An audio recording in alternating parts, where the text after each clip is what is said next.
Muy bien, entonces, Mishpatim dice acá, perdón, estábamos en la clasificación. Estábamos en Mishba, estábamos en Mishpat y también tenemos los Huk, que son preceptos, son ordenanzas del Eterno, pero que no tienen una lógica. Es decir, esta clasificación de preceptos también o de ordenanza es un poco más misteriosa. Por ejemplo, las cenizas de la vaca bermeja. No se entiende por qué las cenizas de la vaca roja purifican al impuro, pero al que es puro, al que prepara y al que participa del rito de aspersar estas aguas sobre el impuro, lo impurifica. No, no se sabe por qué, no se entiende. Es un hook, pero el Eterno dice que lo hagamos y hay que hacerlo. El comer cerdo, el comer chanchito o puerquito, según como se diga en sus nacionalidades, eh, sabemos nosotros que está prohibido, pero la causa específica de por qué no la sabemos. Podemos aproximarnos por salud, por cómo se alimentan estos animales, dónde obtienen su alimento estos animales, pero el detalle, por así decir, la situación de cómo uno lo pueda entender cabalmente está lejos de nuestro alcance. Hay otros preceptos como por ejemplo no mezclar ropa que tenga lana y lino, o sea, no vestir con mezcla de una prenda de vestir que haya sido conformada de lana y lino. ¿Por qué? No lo sabemos, pero el Eterno lo ordena. Entonces eso se llaman son hukim. Son preceptos, son una clasificación de preceptos, pero no tienen una explicación, vamos a decir así, lógica que uno pueda llegar a entenderla. Ok, bueno, ahora sí vamos a dedicarnos un poquito a esto de los mishpat o mishpatim, que son preceptos que da el Eterno y que hay que realizarlo, hay que hacerlo. Aquí empezamos nosotros a actuar. Ya tenemos una responsabilidad, generalmente con el prójimo, y tenemos que empezar a actuar. Entonces, eh, dice aquí, el verso 2. Shemot 21:2. Si compras un esclavo judío, trabajará durante 6 años y al séptimo año saldrá libre y sin cargo. Si llegare solo, se irá solo, y si es marido de una mujer, la mujer se irá con él. Si su señor le diere una mujer y ella le diere hijos o hijas, la mujer y sus hijos pertenecerán a su señor y él se irá solo. Mas si el esclavo dijere, quiero a mi señor, a mi mujer y a mis hijos, no saldré libre. Entonces el señor lo traerá a la corte y lo traerá a la puerta o a la jamba de la puerta, y su señor le perforará la oreja con el punzón y él le servirá por siempre. Si un hombre vendiere, bueno, ok, aquí también se sigue hablando de los esclavos, vamos a seguir hablando un poquito de los esclavos. Si un hombre vendiera a su hija como esclava, no se irá como se van los esclavos. Si es desagradable a los ojos de su señor, que debiera haberla designado para sí mismo, él ayudará a su redención. No podrá venderla a un extraño, pues la traicionó. Luego dice, si la había designado para su hijo, la tratará de acuerdo con los derechos de la joven. Si tomare a otra además de ella, no disminuirá su comida, su vestimenta ni sus relaciones maritales. ¿Qué más dice? Si no cumple con estas tres cosas para ella, ella será libre de cargo y sin pago. Muy bien, hasta aquí. Hasta aquí vamos a ir viendo un poquito sobre la ley de los esclavos. Y aquí surge la pregunta, ¿no? Aquí ya viene una pregunta. En la parasha anterior, parasha Yitro, el Eterno empieza diciendo, yo soy Adonai tu Elohim, que te saqué de la cautividad, de la esclavitud de Egipto. Yo te saqué. Tienes que entender que yo te liberé. ¿Por qué? Ahora, si analizamos ese precepto o ese mandamiento, el primero, bueno, surgen preguntas. Vemos que el Eterno no está de acuerdo con la esclavitud. No, no, para nada. Él no está de acuerdo con la esclavitud. Es más, lo liberó a los hijos de Israel y también salieron otras personas de otras nacionalidades de la esclavitud de Egipto.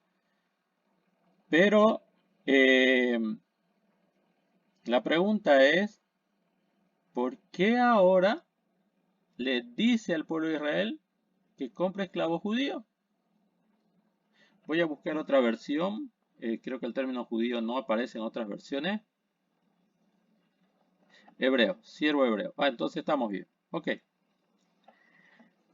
Si compras un esclavo hebreo. Eh, entonces como que para nosotros esta situación es un poco compleja por la situación de que, bueno, si el Eterno está en contra de la esclavitud, ¿por qué ahora le va a normar a un judío comprar un esclavo? Bueno, hay muchas explicaciones. A mí me gusta una que es muy bonita. Estas son mis pat, estos son mis patim, son leyes que tienen, vamos a decir así, una aplicabilidad directa con el prójimo.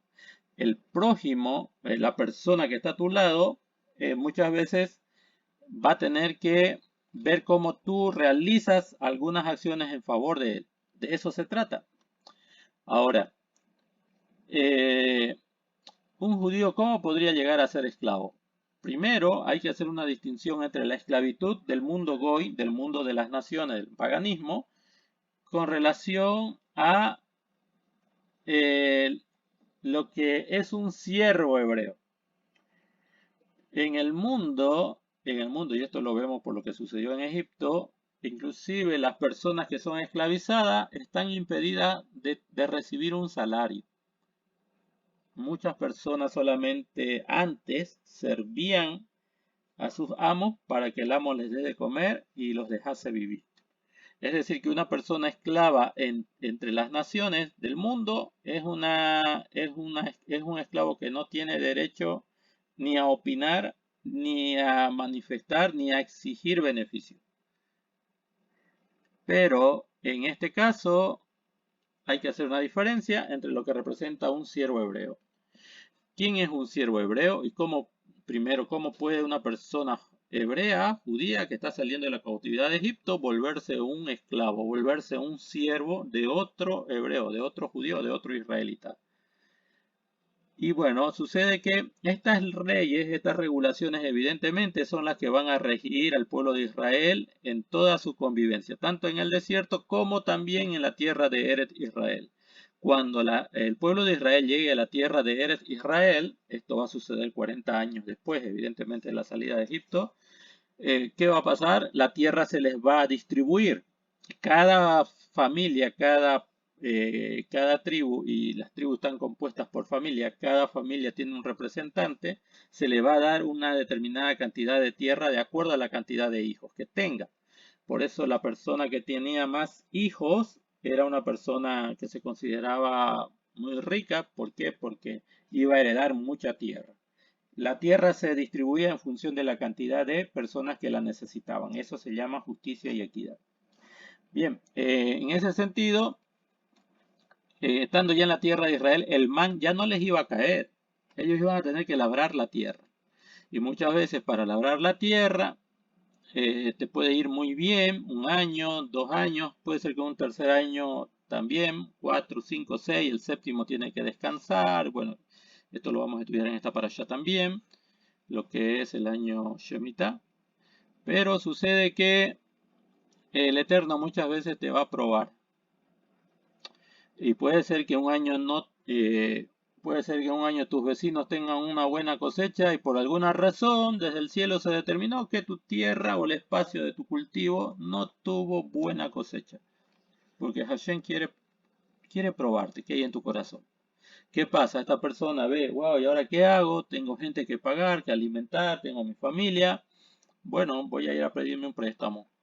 Acude a donde los otros miembros del pueblo de Israel, tal vez a algunos les fue muy bien, tienen capacidad de prestarle. En esta parasha se habla también de los préstamos y hay que prestar al necesitado. Y le prestan recursos. Interesante.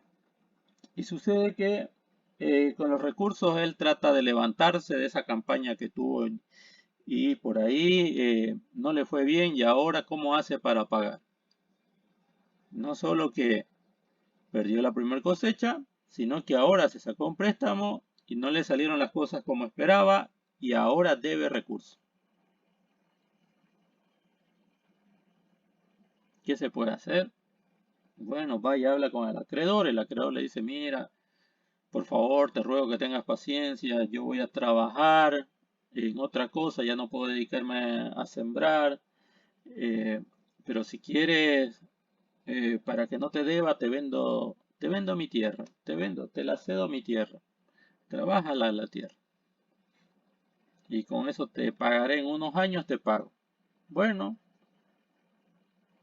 sucede que esa persona se quedó sin recursos, sin sustento y ahora no tiene tierra para trabajar. ¿Qué le queda por hacer?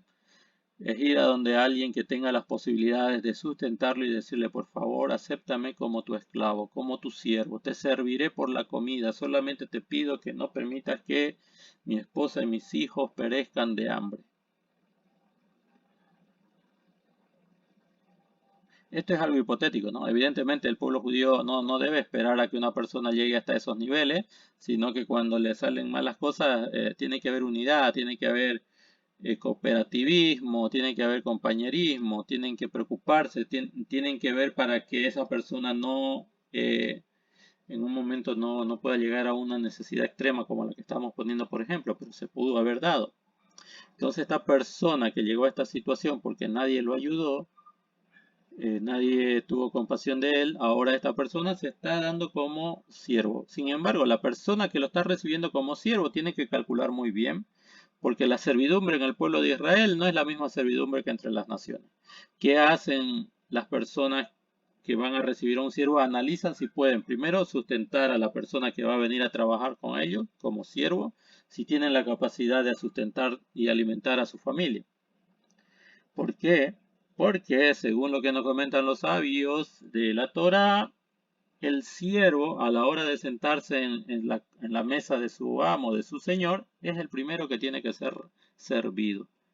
Si se enferma, su señor tiene que hacer todo lo posible para que él se restaure, asistirlo con médicos, medicamentos, ayudarlo. Tiene que proveerle la alimentación, tiene que tener vestimenta, tiene que trabajar con dignidad. Es decir, una persona que va a recibir a un siervo dentro del pueblo de Israel tiene que tener capacidad económica de poder no solamente sustentarse él, sus bienes y a su familia, sino también de ayudar a esta persona, sustentándole a esta persona y a su familia si fuera el caso. Eso es lo que ordena la Torah.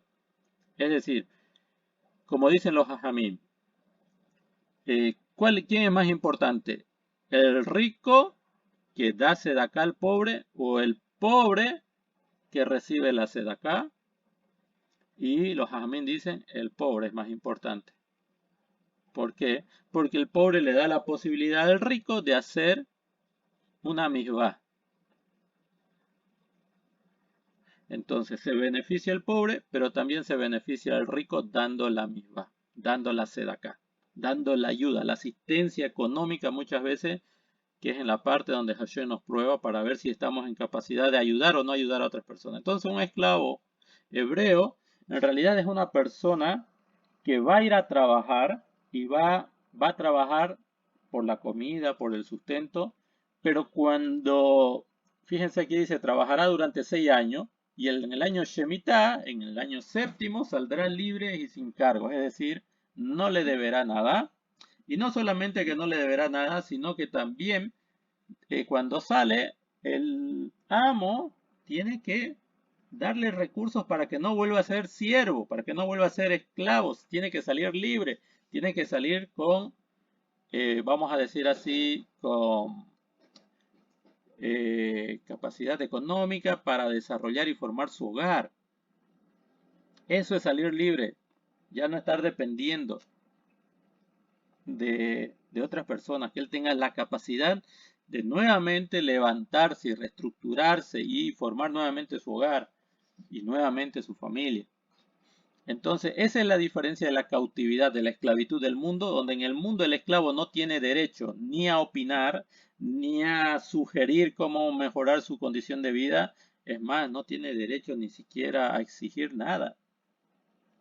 Ese es el concepto de esclavitud en el mundo. Pero dentro del pueblo de Israel, entre los miembros del pueblo de Israel, el siervo en realidad viene porque necesita, y el que tiene la posibilidad no debe negar en recibirlo. Y tiene que ayudarlo, tiene que sustentarlo, tiene que darle las condiciones para que llegado el tiempo él también deje de ser esclavo y pueda sustentarse por sí mismo. Y por eso es que los jajamín nos dicen entonces que es importante el pobre en una sociedad porque le da la posibilidad a los ricos de andar en justicia. Hermano, ¿sabe? Ayudar a un necesitado es justo. Nadie de nosotros debería juzgar a una persona muy necesitada si no la conoce. Debería juzgarla y decir, esta persona está en estas condiciones, bueno, porque no hizo bien las cosas, se gastó el dinero, despilfarró todas las cosas, así que se obtuvo lo que mereció. No podemos juzgarlo. Simplemente el Eterno lo pone delante de nosotros para que nosotros cumplamos con una misma que es la justicia, la sedaká. Sedaká es justicia. Esto ya lo hemos explicado muchas veces. Por ejemplo, en una sociedad, antes de entrar al ejemplo, recordemos una enseñanza de Rabbi Yehoshua ben Yosef. Rabbi Yehoshua ben Yosef dice, si tu ojo es bueno, todo tu cuerpo está en luz. Y si tu ojo es malo, ¿cuántas tinieblas no hay en ti? Algunos han tratado de explicar esto de que uno no debe mirar cosas malas, cosas negativas o pornografía, porque si uno mira pornografía, todo su ser se contamina de pecado. No, pero no es ese el espíritu de esta expresión idiomática, sino que un ojo bueno es un ojo compasivo. Es cuando ve el sufrimiento de alguien o la necesidad de alguien, está presto a ayudarlo y lo ayuda. No se queda en la intención, sino que va a la acción. Es decir, cuando usted ve a una persona muy necesitada, una persona que de verdad lo necesita por sí solo, no se va a poder ayudar, no se va a poder restaurar, no va a poder conseguir alimento, y usted ve esa posibilidad de ayudarle, lo tiene que hacer. Eso se llama tener un buen ojo. Pero si su ojo es malo, usted cuando ve al necesitado, ¿qué es lo que hace? Aparta la vista, como que no lo vio. Y si ve más allá a una persona que tiene, tal vez, que es minusválida, que tiene problemas para moverse por sí sola, para conseguirse un trabajo, un sustento, y usted la ve y se aparta y no quiere relacionarse con esas personas, entonces usted tiene un ojo malo, usted tiene un ojo mezquino. Un ojo que es injusto, que juzga injustamente a las personas, no tiene justicia. Rabbi Yehoshua dijo que a los pobres siempre los tendrían. Pero es nuestro deber ayudar a los pobres. ¿Por qué están los pobres? Porque esa es la posibilidad que tenemos los que no somos pobres de poder hacer una misbah, de hacer justicia. No es bueno que una persona sufra. No es bueno que a nuestro alrededor personas sufran. Hay que ayudarlo. Es justo ayudarlo. Es justo apoyarlos en su sufrimiento, alivianar su carga. Eso es justo. ¿Por qué? Porque Hashem eso hace con nosotros todos los días de nuestra vida. Entonces, aquí cuando se habla de un amo que va a recibir a un hebreo como siervo, ese tiene un buen ojo, tiene buenas cualidades, es compasivo, es misericordioso, quiere ayudar y se compromete a ayudar porque lo tiene que proteger, lo tiene que cuidar, lo tiene que alimentar a él y a su familia, dependiendo del cálculo que hizo al principio, si puede o no puede. Y después de un tiempo, cuando ya lo fortaleció, lo ayudó, él puede salir libre, es decir, para poder nuevamente empezar a desarrollar su hogar. Y eso es justo, hermano, eso es justo.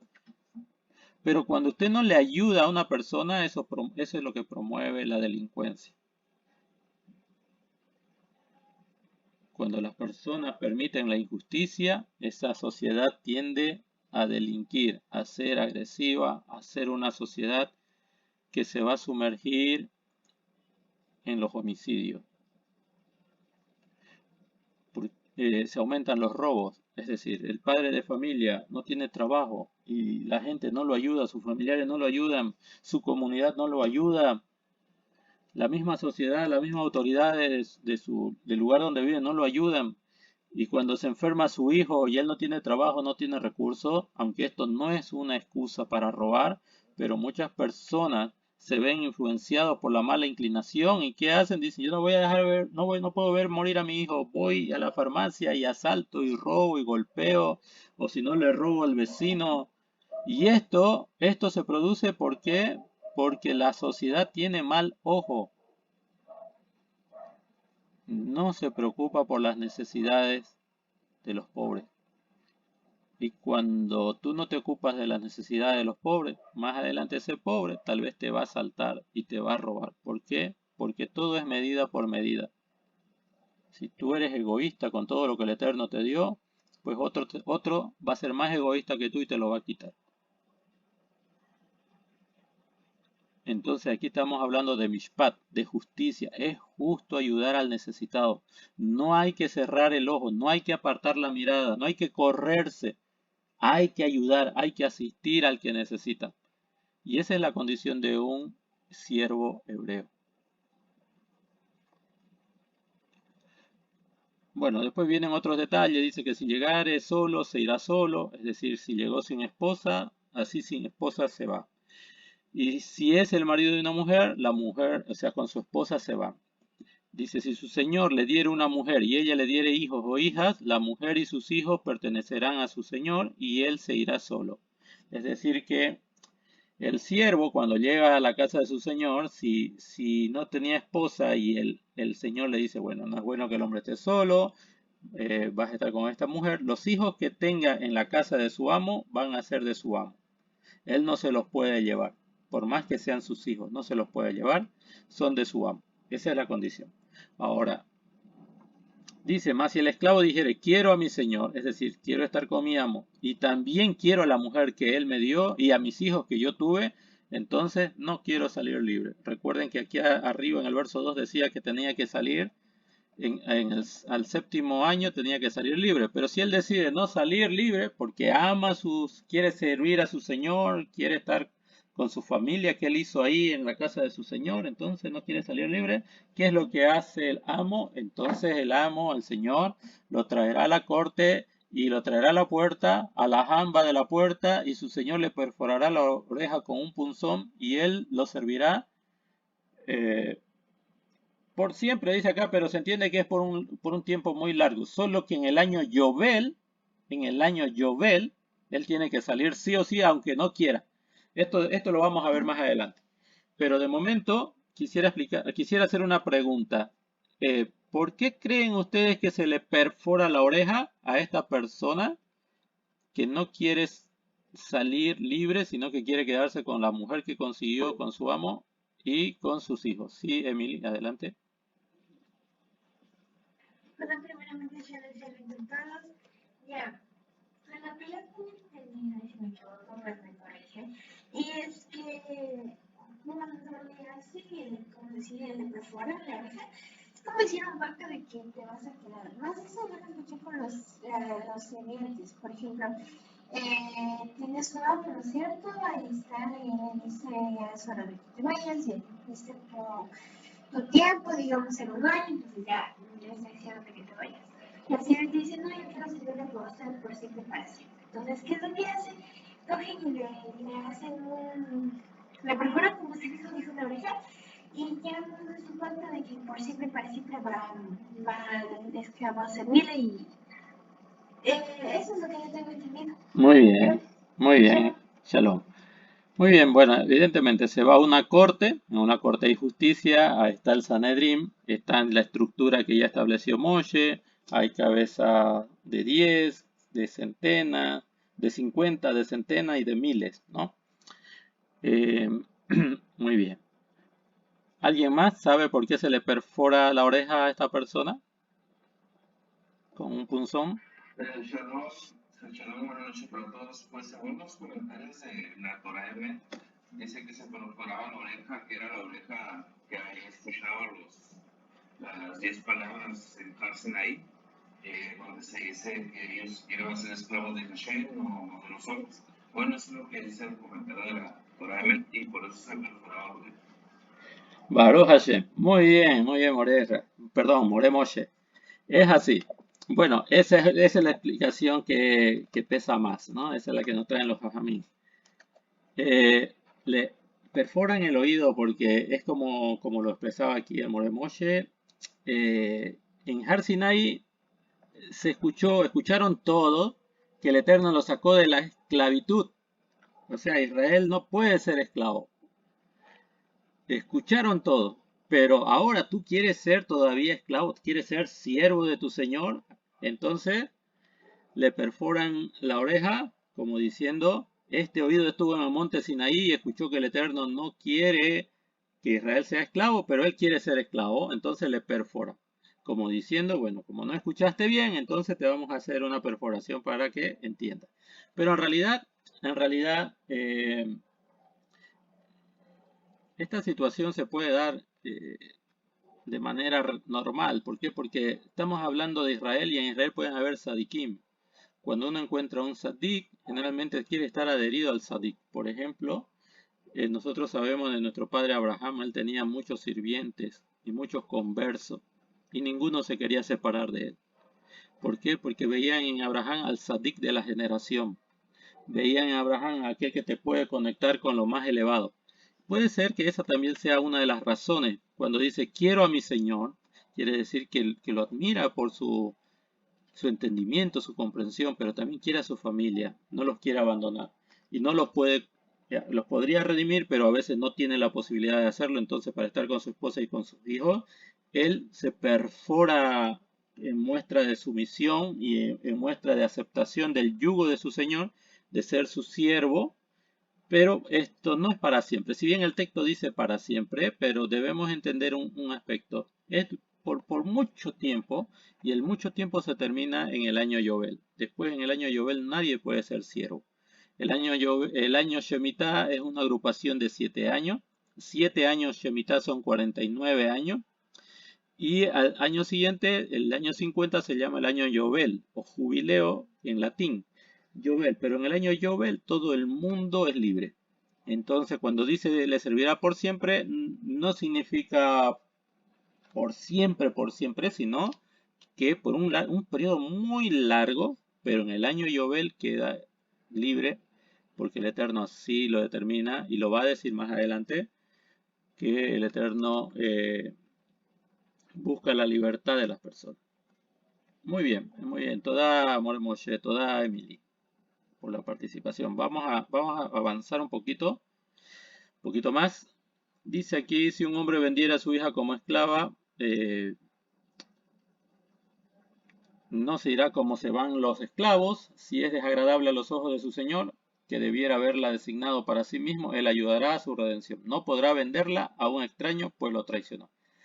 Si la había designado para su hijo, la tratará de acuerdo con los derechos de las jóvenes. Si tomare el hijo, obviamente, otra además de ella, no disminuirá su comida, su vestimenta ni sus relaciones maritales. Si no cumple estas tres cosas para ella, ella queda libre de cargo y sin pago. Bien, fíjese, aquí dice, un hombre va a vender a su hija, en el verso 7, un hombre va a vender a su hija como esclava y estando en la casa ya de su señor, no se irá como se van los esclavos.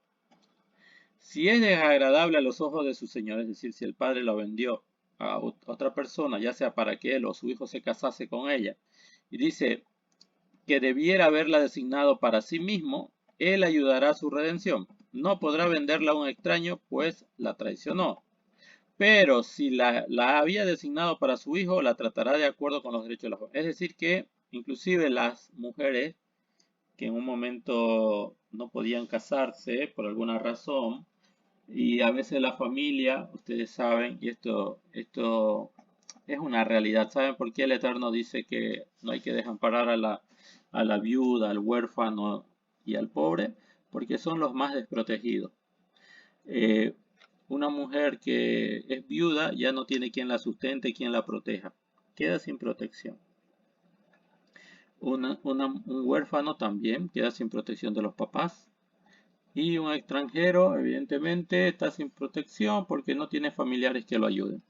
por lo cual el Eterno se constituye en esposo para las viudas, en padre para el huérfano y también se constituye en un compañero para el extranjero, su protector. Y por eso es que el Eterno en otros lugares va a decir que hay que ayudar a la viuda, al huérfano y al extranjero. Hay que ayudarlo. No hay que olvidarse de ellos. Ellos también forman parte de tu sociedad. Entonces, cuando una mujer llegaba a una determinada edad y no se casaba, no conseguía esposo, era una situación muy penosa para una mujer, porque la esperanza de la mujer era formar un hogar donde pueda complementarse a un varón y servir a ambos y su familia misma al Eterno. Pero cuando no encontraba un esposo, la hija, bueno, tenía dos posibilidades: o pasar los días como soltera, que nadie la vea, y iba a quedar frustrada, y delante de las mujeres tal vez se iba a sentir indigna. Y la otra era, bueno, la vamos a vender como esclava. Por lo menos como esclava alguien la va a comprar y tendrá que hacerse cargo de sustentarla. Y esto puede ser por otro tipo de razones, como por ejemplo que tal vez la familia sea muy pobre y el padre de familia no tenga la posibilidad de seguir sustentando a su hija, siendo que las mujeres casi no generaban recursos. Entonces, en esas condiciones, por esas situaciones, muchos padres las entregaban a otras familias que tengan las condiciones de desarrollar un hogar, y muchas veces el que las compraba para que sea esposo de sus hijos, y si su hijo no quería estar con esa persona no la podía despedir. Es decir, bueno, ya fue comprada, se te fue cedida a ti, pero tú tomaste otra mujer, de todas maneras no puedes tratarla mal. Y tú tienes que cumplir sus obligaciones de sustento, de comida, de vestimenta. Esto es lo que dice en la Jupá, que el varón está ligado a cumplir con estos compromisos con su esposa, darle un lugar donde ella descanse, un lugar donde ella pueda alimentarse y vestirse y desarrollarse. Inclusive tiene que traer hijos a este mundo. De esa manera estas mujeres podían llegar a realizarse, a obtener su familia. Por eso esto es justo, estas leyes son justas. El Eterno trata de establecer justicia entre todos los miembros del pueblo de Israel. Perdón.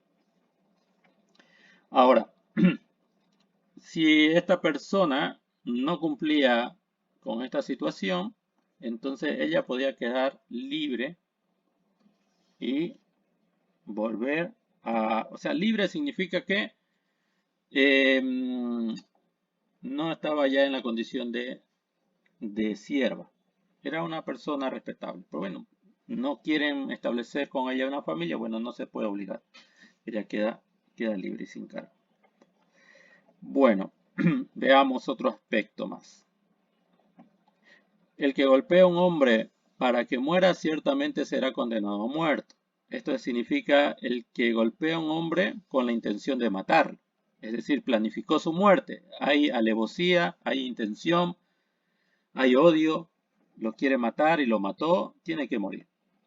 Mas el que no le hubiere preparado una emboscada y el Eterno causó que llegara a su mano, yo le proveeré un lugar y habrá de huir a ese lugar. Si un hombre actuara en forma intencionada en contra de su prójimo para matarlo por medio de un ardid, de mi altar lo tomaréis para que muera. El que golpeare a su padre o a su madre ciertamente será condenado a muerte. El que secuestre a un hombre y lo vendiere y luego se descubriese que estuvo en su poder, ciertamente será condenado a muerte. El que maldiga a su padre o a su madre, ciertamente será condenado a muerte. Si dos hombres se pelean y uno golpea a su prójimo con una piedra o con el puño y no muere pero cae en cama, si se levanta y sale por sus propios medios, el que golpeó será absuelto. Únicamente por su tiempo perdido le pagará y se encargará de su curación. Si un hombre golpeare a su esclavo o a su esclava con una vara y muriere bajo su mano, ciertamente será vengado. Pero si sobreviviere un día o dos, no será vengado, pues es de su propiedad. Si dos hombres pelearen y chocasen con una mujer embarazada y ella diera a luz, mas no hubiere desgracia, ciertamente serán castigados según lo que estableciera el marido de la mujer y lo pagarán por orden de los jueces. Ojo, perdón. Mas si hubiere desgracia, entonces pagaréis vida por vida, ojo por ojo, diente por diente, mano por mano, pie por pie, quemadura por quemadura, herida por herida, golpe por golpe. Si muy bien, hasta aquí vamos a quedar un poquito, vamos a hablar de estos temas. Ok, dijimos nosotros que Mishpatim también se puede entender como estas regulaciones que tienen que ver con medidas de medida por medida. Es decir, de acuerdo a la gravedad que tú hiciste, así también tienes que retribuir. Medida por medida. Para entrar en este detalle, no tenemos ya mucho tiempo, vamos a acelerar un poquito. Hay situaciones en que si el hombre sobrepasa unos límites como el odio, por ejemplo, y premeditadamente causa un daño fuerte a su prójimo, como dice el verso 12, el que golpea a un hombre que muera, para que muera, es decir, el que planificó su muerte con odio, tiene que morir. Pero el que tal vez fue sin querer, causó que llegara a su mano a esa persona, pero fue sin querer y muere, entonces como esa persona no quería matar a determinada persona, fue un accidente, entonces esta persona debe huir a un lugar. Esto se va a llamar los lugares de refugio. Esto se va a estudiar más adelante en otros sefer. Pero ahí se puede proteger. Ahí tiene que quedarse él hasta que pase un tiempo y los familiares del que murió no le pongan la mano encima para matarlo, pero se van a quedar en ese lugar de refugio hasta que muera el Kohen Gadol. Esto se va a analizar más adelante, después.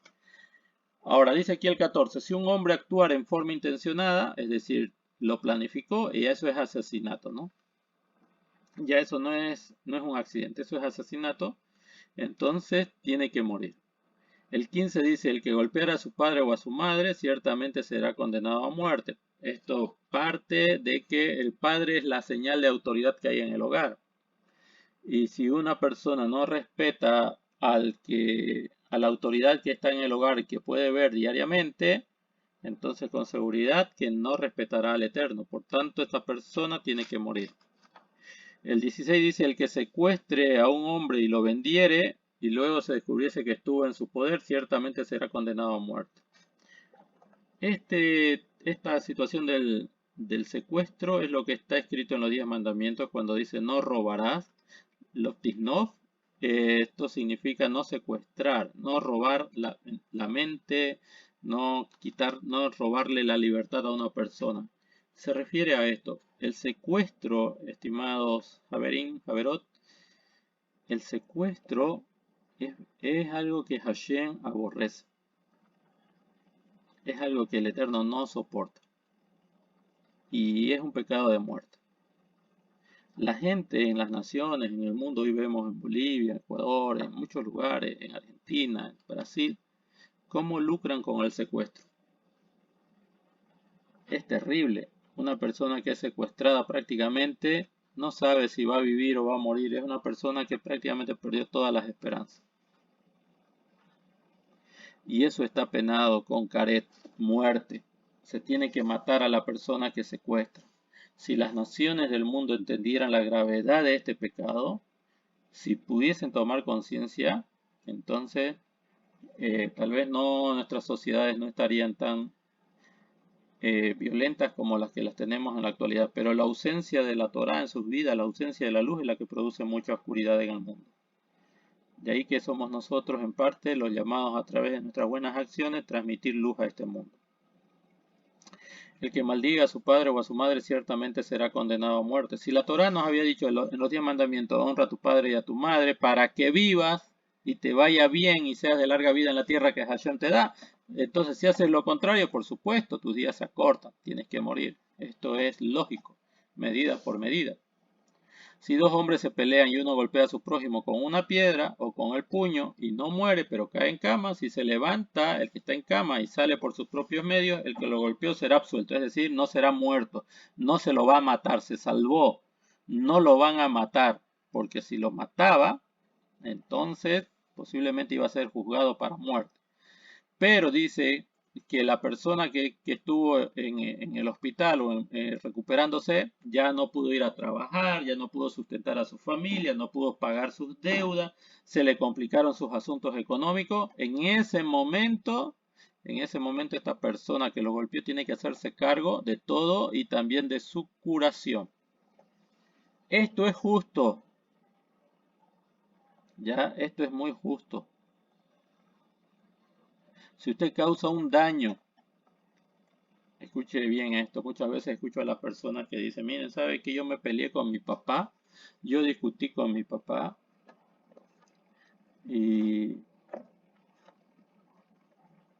pero ya le pedí perdón. Y otros dicen, bueno, yo la verdad le robé a esta persona cosas de su trabajo, pero ya se lo devolví. Ya le pedí perdón y se lo devolví. En realidad, cuando alguien causa un daño, la Torah lo que nos está diciendo es que nosotros tenemos que rectificar ese daño, arreglar ese daño. Cuando usted le roba dinero, voy a poner este ejemplo, cuando usted le roba dinero a una persona, le está privando a esa persona de utilizar esos recursos que a él le pertenecen. Usted se está adueñando de esos recursos.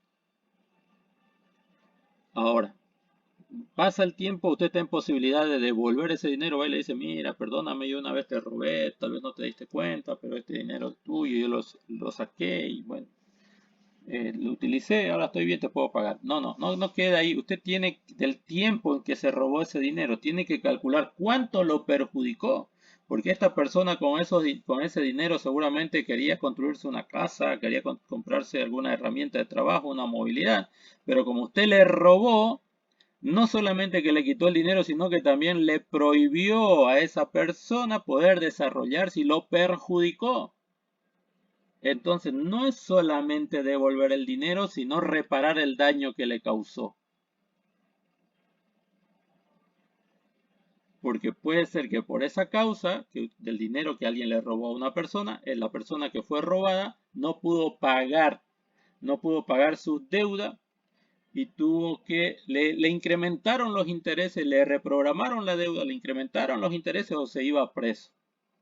Entonces el otro no puede venir alegremente y decirle, mire, yo te robé, aquí está el dinero que te robé, bueno, espero que me perdones. No, y el daño que le causó, los días que no pudo trabajar, los días que él se perjudicó, los días que él no prosperó o que su dinero no ganó intereses, entonces hay que reparar el daño. Lo que la Torah nos está diciendo aquí, en todo lo que estamos leyendo, es que no solamente es pedir perdón, hay que hacer un tikkun, una rectificación, una corrección, una reparación. Por eso, si la persona golpeó a una persona y este se fue al hospital, esa persona, como decíamos hace un momento, ya no puede trabajar, no puede generar recursos, ¿qué va a comer su familia? ¿No? Entonces que se haga cargo el que lo golpeó, que se haga cargo de los recursos que le impidió obtener a esta persona y de su curación. Tiene que rectificar el daño, tiene que rectificar lo que causó. A eso nos empuja la Torá.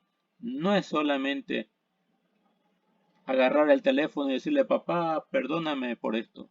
Papá o esposo, mi esposa, perdóname por esto. Sé que te dañé, sé que te hice mucho daño. Hay que hacer rectificación. Ese es el espíritu de la Torah. Vamos a seguir avanzando un poquito. Enseguida vamos a terminar. Las preguntas también, si ustedes desean, las pueden plantear dentro de unos momentos. Este asunto es muy interesante. Si dos hombres pelearen y chocasen con una mujer embarazada y ella diera luz, mas no hubiere desgracia, es decir, no muere el niño que nació, ni tampoco sufre daño la mamá. Ciertamente serán castigados según lo que estableciera el marido de la mujer y lo pagarán por orden de los jueces. O sea que van a ir a un Beit Din, a una corte de justicia. Los jueces van a escuchar, pueden ser jueces cabezas de 10, cabezas de 50, o cabeza de 100, o cabeza de 1000, no sabemos. Pero el juez va a determinar cuánto es la indemnización que tienen que pagar estos dos por los daños causados a esta mujer embarazada. Mas si hubiere desgracia, entonces pagaréis vida por vida, ojo por ojo, diente por diente, mano por mano, pie por pie. Ok, aquí es interesante. Bueno, esto hay que explicarlo. Tal vez ustedes ya han escuchado muchas explicaciones con esto. Esto no se refiere a vengarse. Recordemos que la venganza no es para el judío. La venganza es solamente para Hashem. Hashem va a dar la retribución en su momento debido. Nosotros no podemos ejercer venganza. El rabino Benjamin nos ha explicado en algunas oportunidades que el pueblo judío en la Shoah, en el Holocausto, superaba en número a los alemanes. Es decir, habían alemanes armados y todo lo que ustedes quieran, pero los judíos los superaban en número. Pero sin embargo, el judío entendía las cosas que estaban sucediendo y por qué le estaban sucediendo. Y en ellos no había un sentimiento de odio para el alemán, sino, claro, evidentemente los deseos de sobrevivir, que son naturales en cualquier ser humano. Pero ellos no buscaron vengarse. En la actualidad no buscan vengarse. Los atentados terroristas que hoy estamos viendo lo que está haciendo el pueblo de Israel lo está haciendo porque tiene que defenderse. Si en la situación actual Israel no tomase una posición definida, entonces era un mensaje para los terroristas de que matar a un judío era gratis. O sea, matar a un judío no representaba nada. Pero como hoy se defiende Israel, ahora el mensaje es, mira, te metes con el pueblo de Israel y vas a pagar las consecuencias. Pero Israel no busca vengarse. En ese sentido, aquí la Torá parte de este principio. Cuando dice, mas si hubiere desgracia, entonces pagaréis vida por vida, debemos entender algo. Todo esto se va a definir en una corte de justicia. Y en la corte de justicia se va a determinar cuánto va a ser la indemnización. Una vida, no hay precios para pagar una vida. Seguramente a la persona lo van a encarcelar, no sé, la van a torturar. Bueno, no sé, pero va a tener que rendir cuenta. Porque la vida de una persona es muy importante. Pero no está insinuando la Torá que la familia se vengue de los que causaron este accidente, sino que tienen que ir a una corte de justicia. Cuando dice ojo por ojo, diente por diente, mano por mano, pie por pie, significa que si tú le dañaste un ojo a una persona, entonces esta persona puede llevarte a un juez y el juez determinará cuánto es el precio de la indemnización que tienes que pagar. Primero, la curación, si hay posibilidad de restituirle el miembro que le has dañado, cuánto le perjudica a esa persona trabajar sin un ojo, va a perder trabajo, no va a perder trabajo, quién lo va a sustentar, todo eso lo va a determinar el juez. Y el juez va a decir cada semana, cada mes, usted tiene que darle esta cantidad de dinero porque lo perjudicó. Entonces, por el ojo que usted perjudicó, tiene un precio por pagar. Por el diente que usted perjudicó, porque ya no puede tal vez desarrollar sus actividades de comer adecuadamente, entonces no solamente que usted paga la parte de la restauración médica de ese diente, sino también de los perjuicios que le causó. Si la persona perdió una mano por un accidente que usted causó, por su negligencia, por su falta de atención, de cuidado.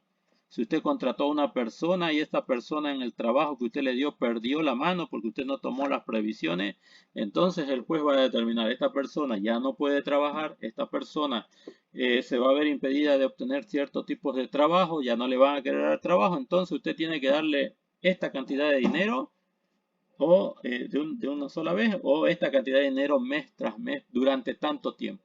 Lo mismo sucede con el pie, si se quemó, si se abrió una herida, si le dieron un golpe, o sea, todo lo tiene que definir el Beit Din. Y estos son leyes para mantener la justicia. Hay que reparar el daño.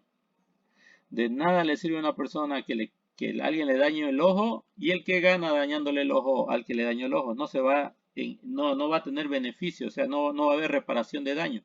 Pero las autoridades ya van a establecer un estándar de cómo desarrollar, por así decir, esta situación de las indemnizaciones. Y por eso aquí la Torá habla de este aspecto. Entonces pagaréis vida por vida, ojo por ojo, diente por diente, o sea, lo que vale la restauración de esos miembros, además del perjuicio y el daño que le causaron a la persona. Eso es lo justo, eso es lo correcto. Si, dice el 27, y si le saca un diente a su esclavo o a su esclava, lo dejará libre en pago por su diente. Bueno, veamos otros aspectos. Si un buey acorneara a un hombre o a una mujer y muriese, el buey ciertamente será apedreado, su carne no podrá comerse y el dueño del buey será inocente. Esto es si un buey acorneare a un hombre o a una mujer. Mas si era un buey que solía acornear desde ayer y antes de ayer y se había advertido a sus dueños, mas no tomaron precauciones, el buey mató a un hombre o a una mujer, el buey será apedreado y también sus dueños morirán. Esto es negligencia o esto es, digamos, no tener un sentido de responsabilidad. O sea, si fueron advertidos de que sus animales pueden causar un daño y es más, si causan la muerte, los dueños deben morir. Pero si no mueren, los dueños tienen que pagar la indemnización, reparar el daño. Esto es interesante que también lo entendamos. Cuando se le exija un pago de expiación, pagará como expiación por su vida lo que se haya exigido. Tanto se acornea a un varón como a una mujer, en conformidad con este juicio se le hará. Si el buey acornea a un esclavo o una esclava, le dará 30 ciclos de plata a su amo y el buey será apedreado. Interesante. Bueno, vamos a quedar en esta parte antes de ya la hora avanzado, pero es muy interesante, ¿no? Vamos a resumir un poquito lo que hemos estado diciendo. Primero que hay una conexión entre Parashá Yitro y Parashá Mishpatim. Y esta conexión parte de la unidad, la unificación que debe haber en el pueblo de Israel, así como había esta unidad entre el Eterno y el Adam Harishon. Adam Harishon, se dice que Adam Harishon contiene todas las almas de Israel. Después de que pecó, entonces las almas, las chispas divinas se esparcieron y ahora el Eterno busca nuevamente reunificarlas y esto es a través de la Torah. Por eso cuando estuvieron en el monte Sinaí, los hijos de Israel estuvieron, según Rashi, acamparon como un solo hombre y un solo corazón, estaban unánimes. Y solamente cuando estuvieron unánimes es que el Eterno se reveló a ellos. Por otra parte, también dijimos que fue Israel quien escogió al Eterno y no al revés. En este caso fue Israel quien decidió que Hashem fuera su Elohim, a pesar de que el Eterno les está exigiendo este tipo de normas, de leyes, que tienen que tener responsabilidades. Por eso el pueblo de Israel dijo, haremos y escucharemos. Haremos lo que usted nos dice y después obviamente lo vamos a ir entendiendo, lo vamos a ir estudiando y lo vamos a ir comprendiendo. Pero sabemos que lo que queremos es que usted sea nuestro poderoso, nuestro Elohim. Bien, y luego hablamos un poquito sobre los esclavos. No es lo mismo no es lo mismo el concepto de esclavitud entre las naciones que el concepto de esclavitud o de servidumbre dentro del pueblo de Israel. Entre las naciones, una persona que es esclava no tiene derecho a exigir condiciones de vida. Es más, ni siquiera hace unas décadas atrás, por no decir un siglo atrás, había en Estados Unidos esclavos que solamente trabajaban por la comida. No tenían derecho a nada. Se los consideraban como personas que tienen que servir y que sirven solamente para sobrevivir. Sin embargo, ese no es el mensaje de la Torah. La Torah trae el concepto de la libertad a las naciones. La Torah trae el concepto de que ningún ser humano debe ser sometido a esclavitud. Ningún ser humano. Pero el Eterno estaba hablando en este caso, en esta parashá, acerca de leyes que protejan a los siervos hebreos. ¿Quiénes son los siervos hebreos? Un siervo hebreo primeramente es siervo de Hashem, por lo cual el amo que va a servir, que va a dar protección a este siervo, tiene que cuidarlo, tiene que protegerlo y tiene que hacer justicia, es decir, ayudarlo a salir de su mala situación. Es justo la tzedakah, es justo hacer justicia para que esta persona no se pierda y no se vaya a sumergir, no se vaya a manifestar solamente actos promovidos por la mala inclinación, como el asesinato, el robo, el secuestro.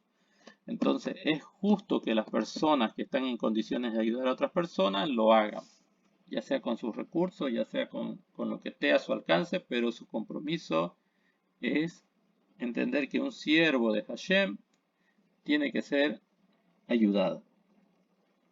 Luego vimos estas otras leyes que tienen que ver con la indemnización, reparar el daño causado, hacer el tikkun, la reparación del daño. No es solamente en un nivel emocional, sino sobre todo en un nivel, vamos a decir así, de activo, es decir, que tenemos que hacer nosotros para solucionar el daño que hemos causado, el perjuicio que hemos causado. Entonces, como ustedes se podrán dar cuenta, son leyes muy interesantes, muy importantes, que han servido para inspirar también a otros códigos de leyes de otras naciones gentiles, Goyim. Pero lo que establece aquí la Torá a nivel del pueblo de Israel es muy elevado, es muy importante. Hay que tener buen ojo, como dijo Rabí Yehoshua. Cuando veas al necesitado, extiéndele la mano. No te hagas el que no viste, no apartes tu mirada. Mira que si ayudas a una persona en su necesidad, tal vez la estás salvando de que esta persona entre en el mundo de la maldad. Y luego con esa maldad te venga inclusive a perjudicar a ti, porque tú descuidaste este sistema de justicia que el Eterno nos exige a nosotros para ayudar al pobre, al desprotegido, a la viuda, al huérfano, al extranjero, para ayudar al hermano que necesita. Entonces es muy importante. El egoísmo que nosotros podemos manifestar puede volverse en contra nuestra con el egoísmo mayor de otras personas causándonos daño. Todo es medida por medida. Todo tiene que estar en un balance. Bueno, y eso significa mishpat, justicia. Hasta aquí. Preguntas que ustedes tengan, comentarios que quieran adicionar.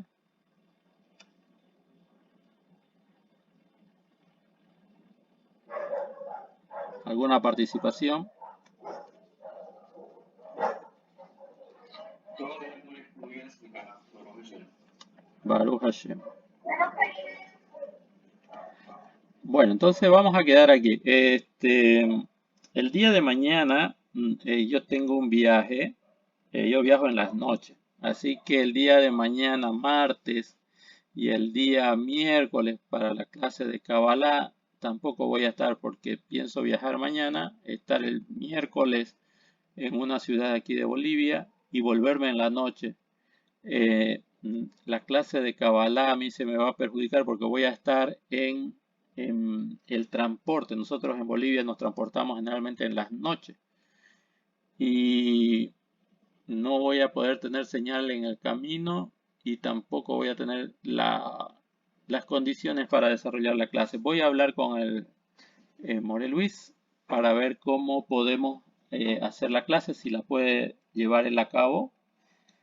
Si alguien le puede apoyar, tal vez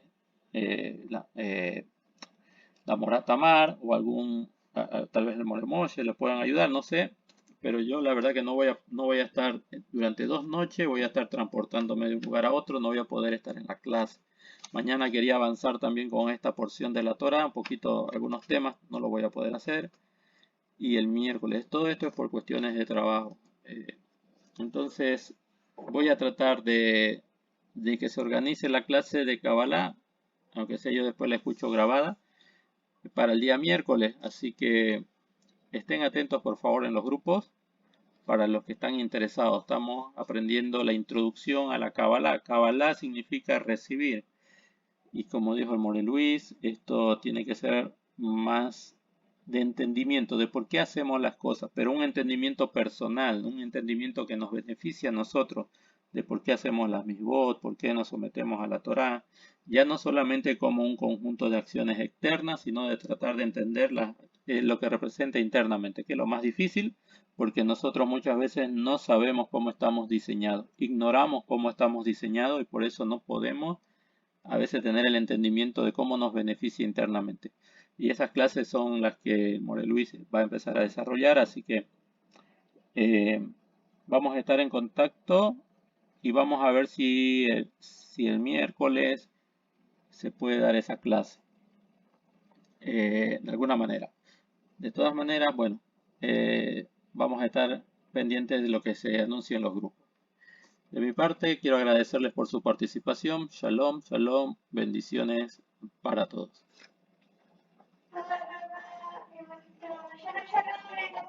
Laila Top, shalom, shalom. Shalom. Shalom, shalom. Shalom, buenas noches. Shalom, More, Moshe. Buenas noches.